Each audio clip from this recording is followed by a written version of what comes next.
कुछ क्षण भी जाते हैं। वास्तविकता का जो एक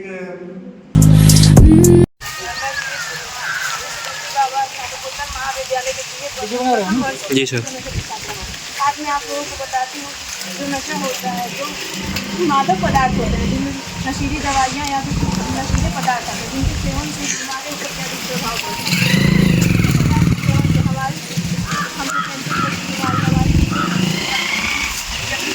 शरीर में अनेक प्रकार की बीमारियाँ उत्पन्न होती हैं। अगर हम इन सबसे अगर हमको अपने शरीर को स्वस्थ रखना है तो इन सबका सेवन नहीं करना चाहिए। और हम अब खुद तो जागरूक हो ना करें और दूसरों को भी जागरूक करना चाहिए। समाज में हर एक प्रत्येक व्यक्ति को बताना चाहिए कि हमें इसका सेवन नहीं करना चाहिए, क्योंकि इसके सेवन से हमारे शरीर में अनेक प्रकार की बीमारियाँ होती हैं जो हमारे लिए हानिकारक है। नशा से मुक्ति पाने के लिए ये भी प्रश्न होता है कि नशा हम क्यों करते हैं। तो लोगों को पूछने को वो कहते हैं कि कुछ समय अपने समस्याओं और कठिनाइयों को भूल जाने के लिए नशा करते हैं। तो हम आपको बता दें कि नशा एक ऐसी बीमारी है, अगर उसकी लत एक बार लग जाती है तो इंसान उसमें डूबता ही चला जाता है, उससे बाहर आ पाना असंभव हो जाता है। इसलिए हमें नशा नहीं करना चाहिए, क्योंकि हम जैसे युवा ही भारत के भविष्य हैं। अगर हम लोग नशा करके अपने शरीर को खराब कर देंगे तो समाज में बहुत बढ़िया ऑफर करी क्या आप? मेरा नाम है रिया सिंह। यहाँ जो बहने भी हैं उनको भी मेरा नाम है रिया सिंह। मैं बीए प्रथम वर्ष की छात्रा हूँ। आप सभी को आज मैं मादक पदार्थ यानी नशा के बारे में बताना चाहती हूँ। मादक पदार्थ का मतलब है जैसे कुछ नशीले पदार्थ जैसे कि शराब, गांजा, खैनी, कंपोस्ट आदि। और सबके नशा का सेवन करने से हमें बहुत सारी कठिनाइयों का सामना करना पड़ता है, जैसे कि मानसिक एवं कानूनी कठिनाइयों का सामना करना पड़ता है।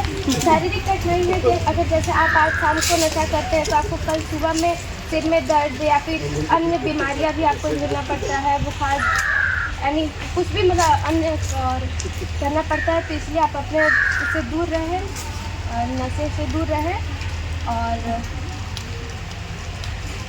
ठीक है बेटा, बहुत बढ़िया।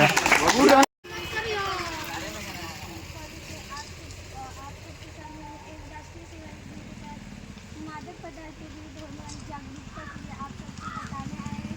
मादक पदार्थ में बहुत सारे प्रकार के आते हैं, जैसे शराब, ड्रग्स वगैरह सब आता है। लेकिन हाँ, सबको सेवन ऐसा नहीं करना चाहिए। लेकिन हमारे समाज में आज तक का जो शिक्षा व्यवस्था है, ऐसा कोई व्यक्ति नहीं होगा जो बेसिक उसकी जानकारियों को नहीं जानता है। तो सबको बेसिकली पता है,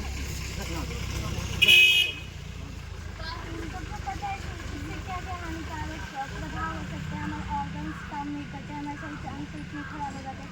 और कितने व्यक्ति सोचते हैं कि हम नशा करते हैं तो ये हमारी प्रॉब्लम है, लेकिन उसके साथ साथ उसके पूरे परिवार, उसके समाज पर भी बहुत बुरा प्रभाव पड़ता है। कोई व्यक्ति नशा करता है और अपने साथ अपना तो हानिकारक पहुंचाते हैं, साथ ही अपने समाज तथा अपने आसपास के लोगों को भी बहुत ज़्यादा हानि पहुंचाता है। उन्हें ख्याल रखना चाहिए बढ़ा दो बाबू खुद का ही नहीं, अपने बच्चों तक का भी बहुत बुरा हाल कर रहा है। और उनको अपने हालातों के प्रति, अपनी गलत फहमियों के प्रति जागरूक रहना चाहिए और बहुत हद तक कोशिश करना चाहिए कि हम इन सब चीज़ों से दूर रह सकें। आ जाओ आप लोगों को बताने का मौका मिल रहा है। मैं बीए फर्स्ट ईयर। अपना नाम बताओ। नाम बताता हूँ। मैं बताना चाहता हूँ नशा मुक्त भारत के बारे में। नशा मुक्त भारत से ये उद्देश्य है कि हम नशा तो कर लेते हैं, लेकिन वो शारीरिक आनंद के लिए करते हैं, उसे हमें मिलता है, लेकिन उसको नुकसान करेगा। थोड़ी देर के लिए नशा करते हैं और उसमें आनंदित होते हैं। ऐसा नहीं है कि उस नशा से जीवन हमारा चल जाता है, थोड़ी देर के लिए आनंदित होते हैं, फिर उसके बाद परिणाम तो उसको बहुत बुरा होता है। अगर हम अपने परिवार में बहुत बड़े हैं, अभिभावक के रूप में हैं, तो हम आने वाले अपने बच्चे जो भी बच्चे उनको हम देख रहे हैं, दिखा क्या रहे हैं, जो दिखाएंगे वही सीखेंगे। हम तो गलती कर ही दिए, उसके बाद हमारे जो बच्चे होंगे वो भी वही काम करेंगे। और जीवन में जिस चीज़ का हम चुनाव करते हैं उसका वैसा ही परिणाम होता है। हम नशा को चुनते हैं तो नशा का परिणाम तो सभी लोग जानते हैं, लेकिन हालत ये है कि हम उसको चुनते क्यों। बात यही है कि हम चुनते क्यों। तो हमारी एक सहपाठी बताई कि अपने परिस्थितियों से बचने के लिए, परिस्थितियों से बचने के लिए चुनते हैं। कोई वास्तविकता है उससे भागने के लिए नशा में मगन होकर हम उस वास्तविकता से बचना चाहिए।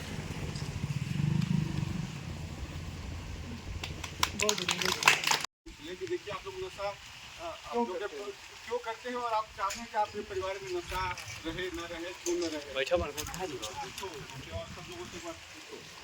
मेरा नाम मंगल सिंह है,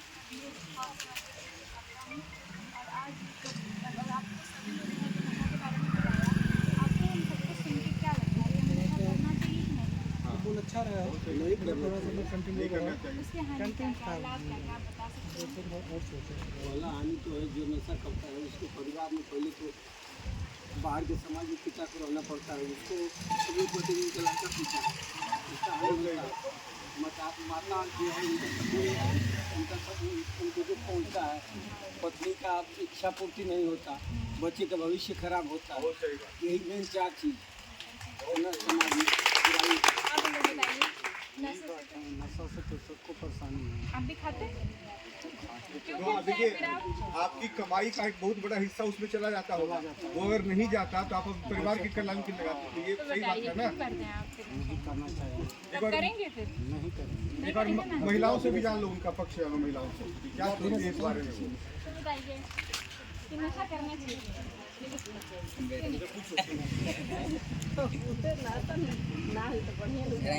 आपके घर में कोई करता है? करने वाला तो ढेर है। करना नहीं? माना तो मुँह से आदमी करबो मना करने से कोई बच्चे मानते तो कोई बच्चे सही बात मानते ही है, नहीं है, युवा तो क्या पीढ़ी में करें? ही ज़्यादा कहाँ कहाँ बाप महतारी कोई करेगा? देखेगा हाँ, कहाँ कहाँ तो हाँ चलो बोल बोल। आप सभी को स्वागत करना मेरा। मैं आप सभी के समक्ष उपस्थित हूँ। सर के द्वारा मेरे को आज धूमपान की वजह से जागरूकता फैलाने की थोड़ी सी पंक्ति में बोलना चाहती हूँ आप सबको। कहते तो हम हैं, सब लोग कहते हैं कि हमारे हाथ में अगर ज़िंदगी होती तो हम अपनी किस्मत बदल देते। अगर हमारे हाथों में ज़िंदगी होती तो हम अपनी किस्मत बदल देते, लेकिन हम ये नहीं जानते हैं कि हमारे हाथ ही में है ज़िंदगी, फिर भी हम उसे नशा के तौर पे एकदम बर्बाद कर देते हैं। कितने लोगों के घरों के परिवार जो नशा करते हैं, ये सबसे ज़्यादा तो देखने को मिलती है युवा पीढ़ी में नशा, सबसे ज़्यादा देखने को मिलती है युवा पीढ़ी में नशा। छोटे बच्चे से लेकर बड़े बच्चों तक एक बोला जाता है कि संघर्ष का ही असर पड़ता है, संघर्ष का भी असर पड़ता है नशे पे। किसी हर एक इंसान को किसी ना किसी चीज़ की नशा है, किसी को सिगरेट की नशा है, किसी को दारू की नशा है, कोई तो मतलब दारू में इतना धूम हो जाता है कि अपने परिवार तक को भूल जाता है, अपने परिवार तक भी भूल जाता है कि मेरे आगे भी मेरा कोई है, मेरे आगे भी कोई है मेरा, कि मैं उसको भी देखूँ, उसका पालन पोषण भी मुझे करना है। क्योंकि एक औरत होती है, वो कितना भी किसी को समझाए, कितना भी आपको समझाए कि नहीं ऐसा ही गलत है, आप ना कीजिए, फिर भी अगर कोई माने तो माने ना। घर में तो वो देख सकती है, बाहर तो आपको नहीं ना देख सकती है। कि नशा कोई अच्छी बात है करना, नहीं है ना, कम नहीं है। फैमिली भी परेशान होती है आपकी, सब लोग परेशान होता है। अगर आप अच्छे से रहिएगा, अपने बच्चों को अच्छी शिक्षा दीजिएगा, तो जो आपके घर में जो देखेंगे हम लोग, वही ना हम लोग देखेंगे, वही हम लोग सीखेंगे। आज हमने सर के सामने मतलब कुछ दो शब्द बातें बोली है, इसके लिए बहुत बहुत धन्यवाद। मिलकर करो इसका बहिष्कार। दूसरा नारा नशा है शैतान, देता है जान, घर परिवार कर देता है बर्बाद। मादक पदार्थों का सारे हल करके हम देखें कि अनुशासन के संदर्भ में देखते हैं, यानी अनुशासन है क्या। हम मूल रूप से दो तरह के अनुशासन को प्राप्त करने या करने का प्रयास करते हैं, एक शारीरिक अनुशासन और एक मानसिक अनुशासन। शारीरिक अनुशासन के संदर्भ में भी चर्चा होगी, मानसिक अनुशासन है क्या। हम रामचरितमानस की एक घटना का उल्लेख करते हैं। रावण मृत्यु पर खड़ा हुआ है, लक्ष्मण उसके पास गए हुए, बातें पूछते हैं तो रावण कहता है कि हमारी पराजय का सबसे बड़ा कारण है कि हमें ज्ञान का अहंकार था और राम को अहंकार का ज्ञान था। यानी कि हम अपने मन को कैसे नियंत्रित करें, अपने मस्तिष्क को कैसे नियंत्रित करें तो हम जीवन में सफल बनेंगे। मस्तिष्क के साथ साथ